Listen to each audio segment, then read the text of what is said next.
Show of hands from the people who went to metropolitan city of India in the recent months.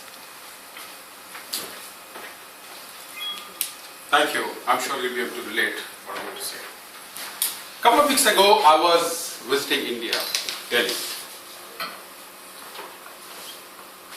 And when I went there, I thought India has changed a lot. And the way it has changed is nothing less than a surprise.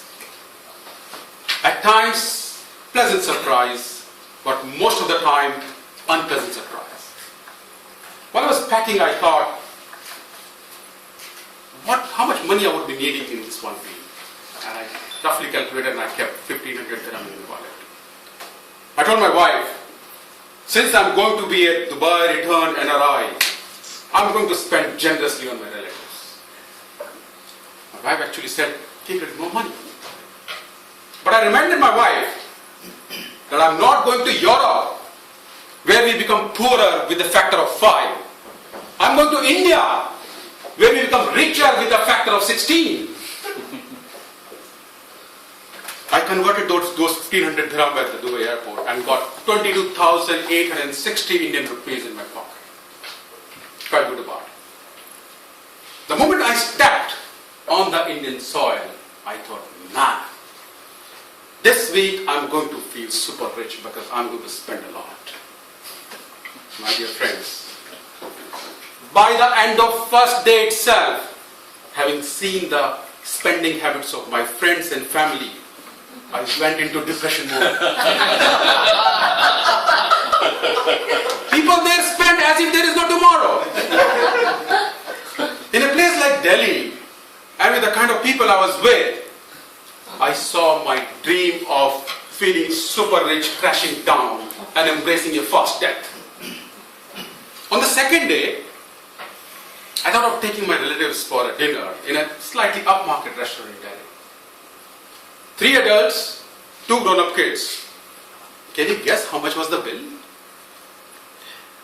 5,550 rupees plus 16% tax. I couldn't believe it. I thought there has to be some mistake. And I wanted to cross-check the bill.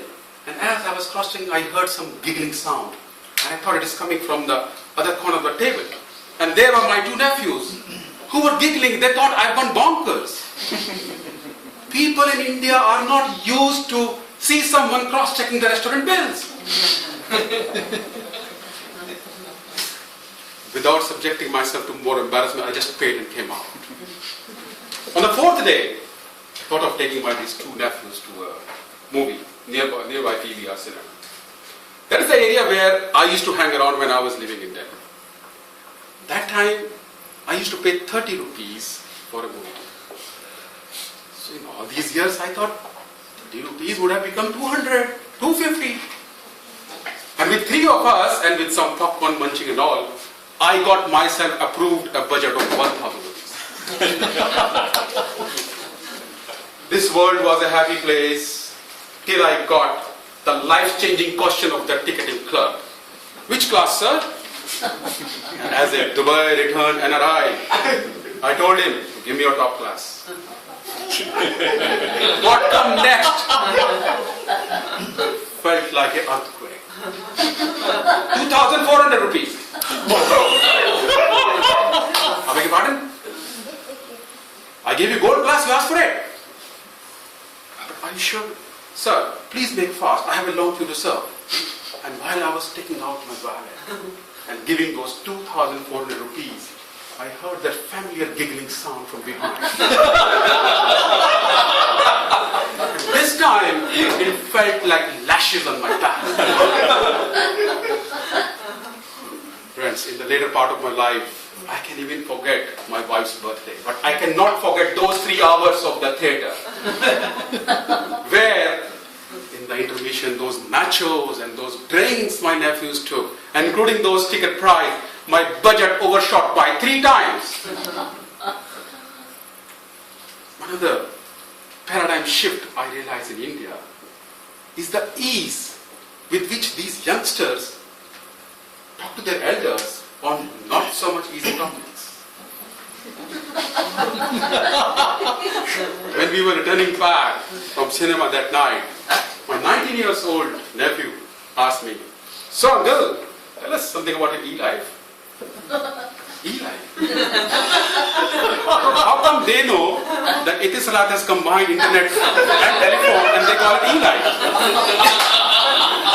What do you know about e-life? Bang came the clarification from the 17 years old sitting behind. "Uncle, we want to know about your extramarital life." Well, I don't have any. Happy with mine. Oh, come on, uncle. No, I really don't have any extramarital life as yet. That's it. Okay, then in that case, tell us something about your love life before marriage. Yeah, I had one, but let's talk about it tomorrow. Little did they know that those 3,000 rupees were still haunting me. No, we'll talk about tomorrow. I promise I'll talk to you about tomorrow. And the guy next to me says, "Okay, as you say, but remember, promises are like babies. Fun to make and to deliver." Beg your pardon? Actually, I took a couple of minutes to comprehend what he just said. Fortunately, we reached home and another day had passed. Friends, like that, those 7 dreadful days were passed somehow. And I approached the end of my stay, but by that time I was totally broke. So much so that I didn't have money to go to airport because the taxi guy wanted 860 rupees. Fortunately, my nephew told me that he will be dropping me to the airport.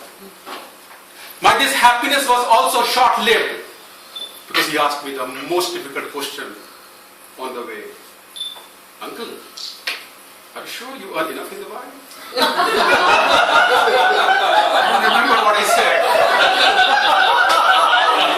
When I was cross-checking my immigration counter, I was thinking to myself that Dubai returned NRI 7 days back had become Dubai returned NRI.